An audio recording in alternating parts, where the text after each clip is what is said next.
ബാച്ചിടാം. ഞാൻ ബാച്ചിട്ട് കഴിഞ്ഞു. നമുക്ക് മുടിച്ചിടാം.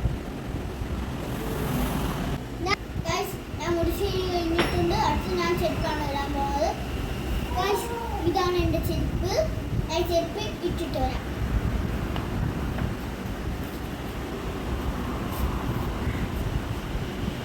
ഞാൻ ചെരുപ്പ് ഇട്ടിട്ട് കഴിഞ്ഞിട്ടുണ്ട്. അപ്പോൾ ഇതാണ് എൻ്റെ ഇന്നത്തെ ലുക്ക്. നിങ്ങൾക്ക് ഈ വീഡിയോ ഇഷ്ടമായി ലൈക്ക് ചെയ്യുക, സബ്സ്ക്രൈബ് ചെയ്യുക.